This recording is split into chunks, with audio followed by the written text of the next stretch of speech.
test is in 4-part, Part 1, Part 2, Part 3, and Part 4. Now look at Part 1. Part 1. You will hear a telephone conversation about a car insurance claim. You have 30 seconds to look at questions 1 to 5.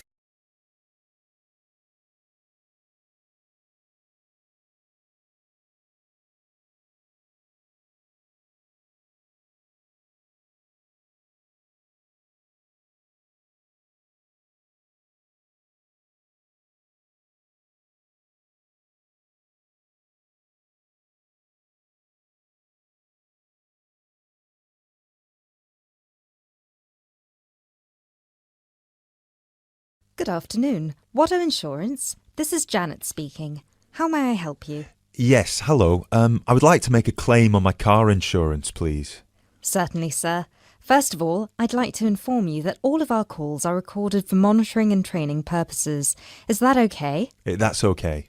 Could you please tell me your full name? Sure, it's Mr. Bennett Fisher. Okay, sorry, how do you spell your surname? It's spelled Fischer. Great, thank you. I see that you have taken out a third-party fire and theft premium with us on a 2013 light blue Volkswagen Passat. Is that okay? Yes, well, almost. The colour is not light blue, it's light green. Okay, thank you for updating your information with us. What is the nature of your claim with us today? Last weekend, I had driven up to York on business and left my car in a monitored car park. However, it was only monitored until 8 p.m, and I did not return to collect it until 9:30 p.m, after which no car park staff were present. When I arrived at the car park, my car wasn't there. It must have been stolen. I see. Were there any valuable items left in your car which could have been seen from outside? Well, I had recently bought quite an expensive radio for my car, but the front panel is detachable, and I always stow it in my glove compartment. So, no, there wouldn't have been anything valuable on display. Okay, Mr. Fisher. Thank you for that information. I'm going to send you some forms through the mail for you to fill in. Before I can do that, I need to ask you a couple more questions. Is that okay? Of course.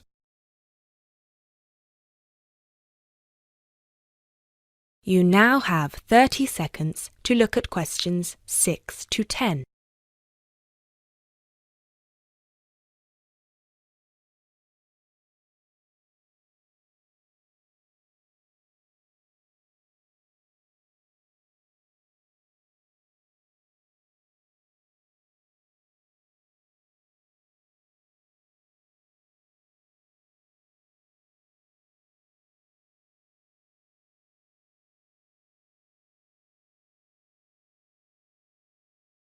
Thanks, Mr. Fisher.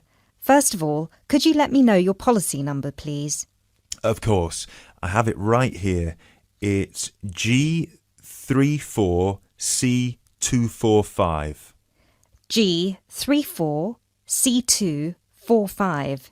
Thanks. And the type of claim? Shall we say stolen car? Yes, the car was definitely stolen. I reported it to the police immediately. I actually have the report number here if that's of any use. No, not right now. But keep hold of that as we will need to see a copy of the police report eventually. Which police station did you report the offence at? York Police Station. Was it your first time in York? No, but it was the first time I'd driven there. I usually take the train. Were you aware that the car park was only manned until 8 p.m? No, I was not aware of that. Were there any signs put up on the premises that informed car owners of the risks of leaving their cars after normal operating hours? Yes, but they said the car park was going to be guarded until 10 p.m, at which point the entrance is barred so no cars can come in or out. Was any reason given for that sudden change? The police informed me that the staff on duty that night had left on an urgent call. I believe it was something about a family member being admitted to hospital. Were there any personal items left in your car? Yes, first of all there was the car radio I mentioned before. Oh yes, of course. Anything else? Just some CDs and an old jacket. Right. Thank you, Mr. Fisher. I have everything I need for now and will send these forms out to you shortly.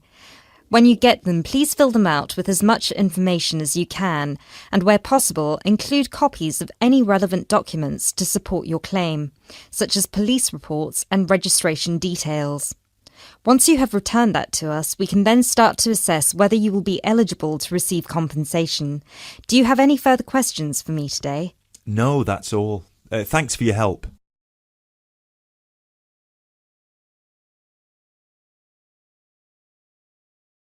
That is the end of part 1. You now have half a minute to check your answers.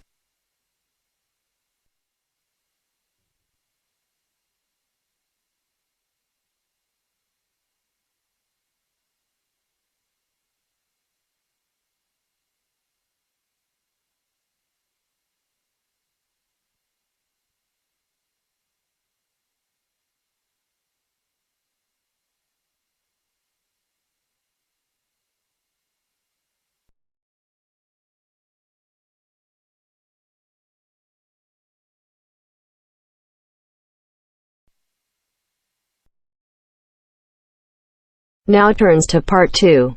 Part 2. You will hear a talk about the history of a poetry award.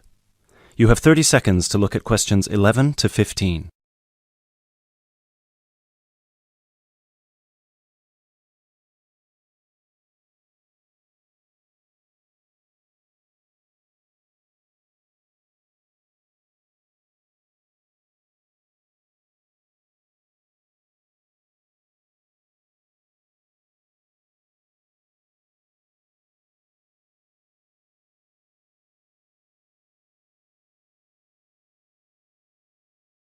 Hello everyone, and welcome to this year's award ceremony for the Antonia Watson Memorial Poetry Award. As with previous years, the competition has been particularly fierce and we received numerous excellent entries, so it's an incredible achievement for our 3 finalists who are sitting here amongst you, and we should congratulate them all. However, as with every competition, there can unfortunately only be one winner, and we will be announcing them shortly. Before we do, though, a few words about the award itself. As most of you know, the Antonia Watson Memorial Poetry Award has been presented annually since 2010 and was presented biannually for 2 more competitions prior, once in 2008 and once in 2006. It is entirely funded by Antonia Watson's very generous parents, who offer £1,500 to the author of the best poem on a topic announced at each previous award ceremony, as well as £500 to the first runner-up and £250 to the second, bringing the total up to £2,250. Now, a few words on Antonia Watson herself, without whom none of us would be standing here today. I briefly knew Antonia while at university, where we were flatmates for a year, and I'm afraid that any speech I give will not be able to do her justice, as she was the kindest, sweetest person I've ever met. Thankfully, this part of my speech was written with the assistance of one of her siblings, Thomas Watson, who was not only her brother, but also her best friend. Antonia was born in Slayford, Lincolnshire, in December 1986. From a very young age, she displayed an inquisitive and creative nature, matched in volume only by the gentle kindness of her spirit. She wrote her first poem, named Love Barks, about the death of her dog at the age of 10. This was also her first poem to be published at her school's newspaper, just 2 months after another of her poems, Be Kind, won the 1996 Triad Children's Writing Competition and was published in the competition's anthology. While her early forays into poetry were crowned with impressive success, Antonia unfortunately ceased to write for a few years following the death of her very dear grandfather, Peter William Watson, in 1999.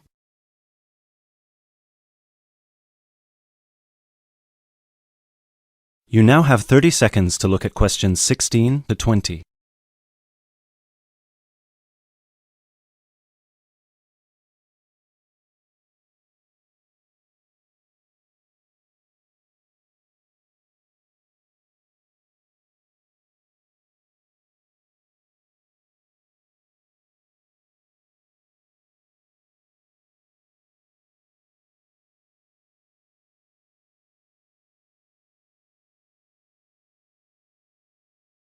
While her early forays into poetry were crowned with impressive success, Antonia unfortunately ceased to write for a few years following the death of her very dear grandfather, Peter William Watson, in 1999. Despite her writer's block, however, her artistic nature didn't lie dormant during the next 4 years. She had an active role in various theatre plays, and she also ventured into painting. A few of the plays are available on the internet, and you can find several of her self-portraits on our website, and you can see for yourself how impressive they are. But poetry, of course, remained her passion even then, which is why in 2003 she resumed writing, and her next poem, The War on Both Sides, was published in her college's journal. At the age of 18, Antonia moved to Sheffield to study English literature at the University of Sheffield. This is where she and I met, spending a whole year in adjacent rooms in a flat in central Sheffield. This is also where I met her good-natured, generous parents, Mr. and Mrs. Watson, who came to visit her regularly and always treated me like a daughter as well. Antonia and I grew very close during that period, and while we ran in different circles, we always found time for each other every week. Antonia self-published one collection of poems in August 2005. It was named Burning Stars, after the poem on page 16, which is also the date of her birthday. It was an immediate success amongst her peers at the University of Sheffield, and it was so cherished by her English literature classmates specifically that it had attracted the attention of one of her lecturers, who put her in touch with a literary agent. She had been due to begin working on her second collection right before her tragic passing in a car accident just 5 days before her 19th birthday in December 2005.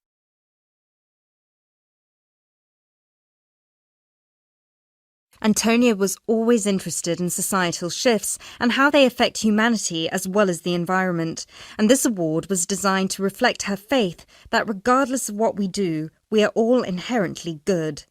With this in mind, all of the topics this competition has dealt with have been about the potential and the positive side of humanity, such as this year's Young Love theme or last year's Inner Power theme. We've had poems about personal strength, about immigration, about gender equality and peaceful protest. And hopefully in 12 months, the poems we'll be awarding will be just as inspiring with the topic of poverty. I know Antonia would be really proud of what her parents and what all of you together have achieved. So, finally, let's get on with the actual award. As I said before, it's been a fierce competition this year, and with more than 5,000 entries, it was quite the task for our 3 judges to cut them down to just 3. But our 3 finalists definitely deserve to be here, and without further ado, I would like to... That is the end of part 2. You now have half a minute to check your answers.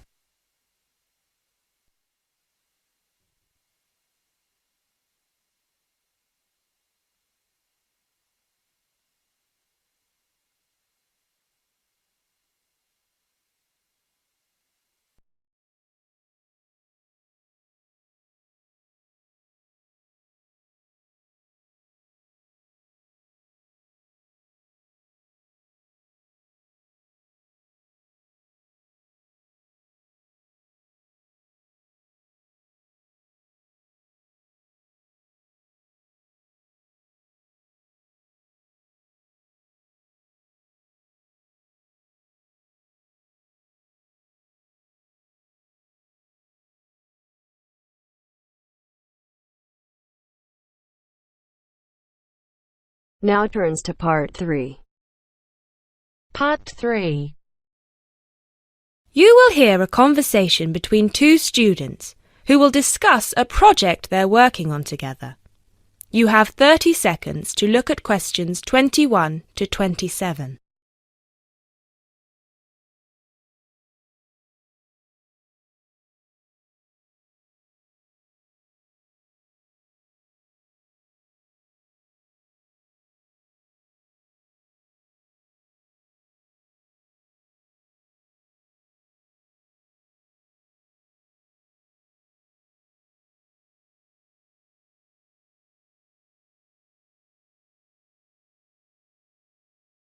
Hey, Jess. Glad you could make it. We've got a lot to discuss. Hi, Matt. Yes, sorry I'm a bit late. I did bring all my notes with me. Yes, me too. Where shall we start? Well, I think it would be a good idea to clarify our objectives just one more time. Yes, good idea. Okay, here we are. We need to record, photograph, and identify the plant species in 10 1-square-meter plots. Does it say anything about where these plots should be and how they should be laid out? Ah, here it is. It says that all the plots need to be no more than 10 meters apart. And how do we choose them? Ah, this is the fun part. I remember this. Here we are. Make a 1-meter square frame using bamboo sticks available from the department stores. Yes, we've already done that. I know, I'm just reading the whole section. Okay. One person stands roughly in the middle of the chosen area and throws the frame. The other person uses a tape to mark out the square where the frame landed and returns frame to thrower. The thrower then turns a few degrees on the spot and throws again. The thrower must turn slightly after each throw and vary the force of the throw until after the 10th throw they are pointing in almost the same direction as the first. That sounds a bit complicated. That's only because it's all in writing. It's just a simple throw, turn, throw, turn, throw, turn until we have 10 squares. And I guess you want to do the throwing. Well, if you don't mind. I'm sure you'll be more accurate at marking the squares. Yes, I am sure I am, and I'm sure you've got a stronger throwing arm.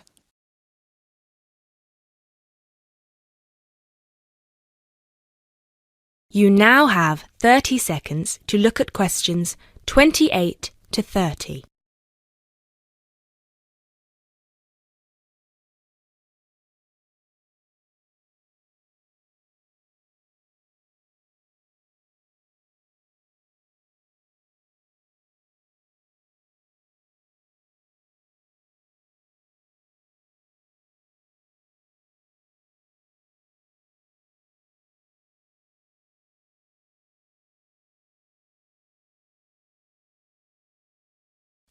Okay, good. We've got that sorted. Now we need to decide where to go. Yes, I've been thinking about that and I've brought the map. Ah, well done. I forgot mine. Now, I've identified 3 possible locations, but they've all got some disadvantages.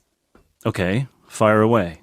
Well, the area around this lowland marsh could be interesting. There'll be a lot of interesting water plants here. Looks good, but what's the problem? Mainly that it's already a designated nature reserve, and I think there's already been a lot of research done here. Ah, I see. Well, I'd rather do something that's new and can be useful. I agree. That's why I identified this area further west. See, here, behind the beach. Oh, yes, I see. That area there, where it's flat, but quite high. Exactly. If you look a bit further inland, you'll see that there are hills which will protect that area from strong north winds. I see. Excellent. But what's the problem? Just that it may not be very interesting. We know that the geology there is not conducive to a wide variety of plants. I agree. So what's your last idea? Well, I think this one is a bit of a winner, although I did want to show you the other 2. Look up here, on the north coast. Where? See this bay? Well, I know that there's been quite a lot of studies done here, but a bit further to the east, behind this headland. No one has ever looked at that. Well, I certainly couldn't see any studies. That is interesting. And the plant life could be a bit different because of the shelter from the wind the headland provides. Exactly. Brilliant, Jessica. That's a great idea. We'll go there. Thanks. Now all we have to decide is when is a good time. Well...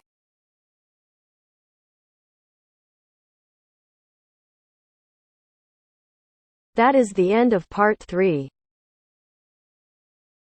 You now have half a minute to check your answers.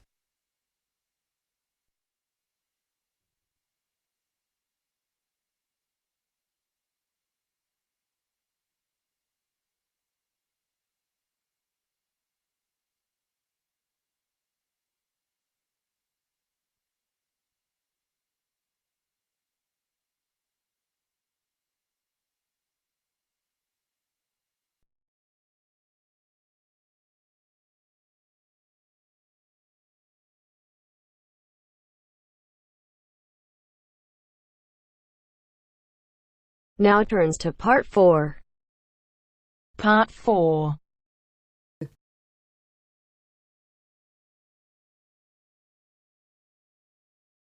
You'll hear a talk given by a foreign correspondent. First, you have some time to look at questions 31 to 40.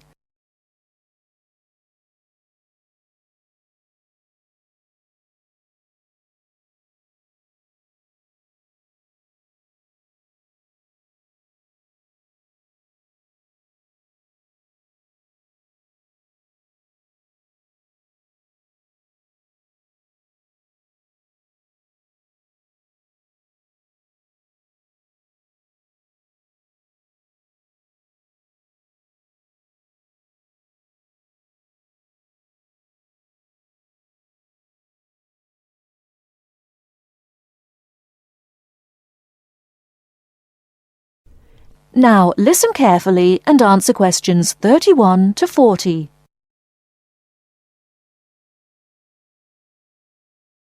Good evening.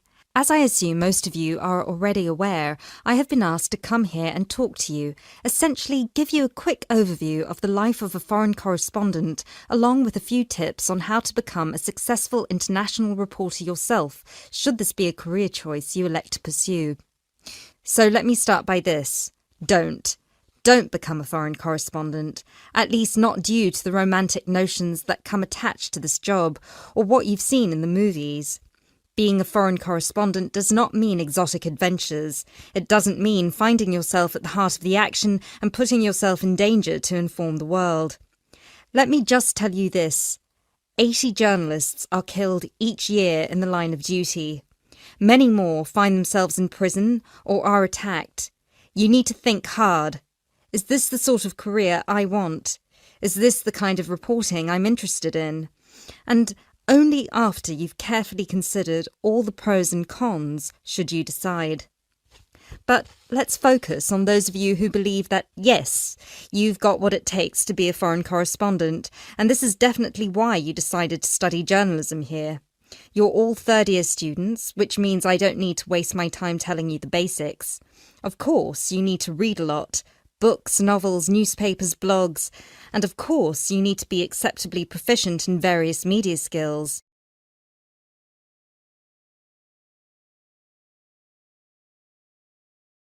But what is it that's going to separate you from normal journalists and reporters? There are 4 things that'll make you different. The first thing is your experience of the world. You can't call yourself an international reporter unless you've been around and seen different places and different cultures. Seize every opportunity to visit other countries, meet people from around the world. It doesn't matter if it's business or leisure, just hop onto a plane and go everywhere. This will expand your horizons and sharpen your mind, something that, as a foreign correspondent, will help you understand better the culture of the country you'll be covering. And speaking of culture, this is a term you need to make sure you fully understand. What's culture? What makes a country's culture? Explore the culture of the country you're interested in. The music, the literature, the religion. Are there any cultural practices or conflicts you need to be aware of? Are there any tensions within the country? Why? The most important element of culture, of course, is the language. Do yourself a favour, whether you're planning to become a foreign correspondent or not. Learn a foreign language. So many of us are culpable for just sticking to just English, and while English is a very important language in the world, it would be foolish to think it's the only one. Pick a language whose sound you enjoy, a language you find interesting. Trust me, your future CV will thank you for it. And finally, history. Don't expect to be given a job as a foreign correspondent if you don't know anything about your target country's history. No piece of news is disconnected from the past. The whole world tells a story, and your coverage will suffer if you attempt to arrive in the middle with no reference to or understanding of what came before. The hows and whys always lurk in the past. Seek them. The world of international journalism is changing, like every other industry, due to the internet. The arrival of globalization brought with it a whole new set of rules, and you'll do well to comprehend what they mean for you. Unfortunately, gone are the days when a newspaper would hire you and deploy you to a country. Increasingly, newspapers around the world are beginning to favour freelance journalism, offering opportunities to local reporters with the necessary chutzpah and an understanding of the zeitgeist in their region. What this means for you is that you won't just have to start at the bottom. If you want to sustain yourself as an international reporter, you'll also have to pursue many different avenues at once. You'll need to persevere and push and build contacts everywhere. An old student of mine, a terrible student at university, but an incredibly intelligent woman, she came to find me at a conference that was recently held in Yemen, where I delivered a speech on the future of journalism. She was working for 3 different newspapers as a freelance foreign correspondent, one of them The Times, and she told me that the one piece of advice I gave her that stayed with her and helped her with her career was this: don't be afraid to fail. It will happen over and over again. It's how you deal with it that matters most. So keep this with you, this one piece of advice. Oh, and don't forget, your passports need to be kept current at all times. Thank you very much for listening.